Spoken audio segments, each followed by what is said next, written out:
Assalomu alaykum aziz do'stlar. Sizlar bilan Silk Road jamoasi va bugungi obzorimizda bir-biridan go'zal bo'lgan, chiroyli bo'lib turgan Hyundai Porter hamda Kia Bongolarimiz haqida bo'lib o'tadi.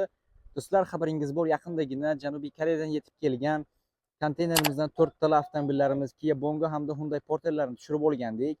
Ulardan biri allaqachon farg'onalik bir akamizga baraka bo'ldi do'stlar.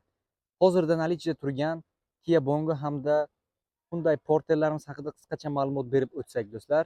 Xo'p, birinchi avtomobilimiz Hyundai Porter 2-avlod zavodskoy propan gazlarda 2,5 turbo dvigatel bilan jihozlangan bo'lib, 100 kilometrga atigi 9 litr yoqilg'i sarflaydi. Avtomobilimizning ishlab chiqarilgan yiliga kelsak, 2024-yil, bosib o'tgan masofasi esa atigi 6800 kilometr, yap-yangi holatda turibdi. Narxiga kelsak 29900 do'stlar. Ikkinchi avtomobilimizga o'tsak, Hyundai Porter double kabina. Bu ham zavodskoy propan gazlarda 2,5 turbo dvigatel bilan jihozlangan bo'lib, 100 kilometrga 9 litr yoqilg'i sarflaydi do'stlar.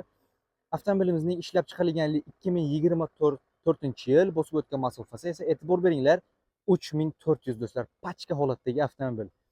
E'tibor beramiz. Avtomobilimiz double kabina, orqaga ishchilarni, sheriklarni o'tkazib olib, ishlarini joy-joyida hal qilib kelishga juda ham ideal variant.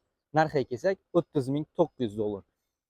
Uchinchi avtomobilimiz Kia Bongo 3-avlod. Bu ham zavodskoy propan gazda 2,5 turbo dvigatel bilan jihozlangan bo'lib, 100 kilometrga atigi 9-10 litr yoqilg'i sarflaydi. Sababi avtomobilimiz avtomat korobka.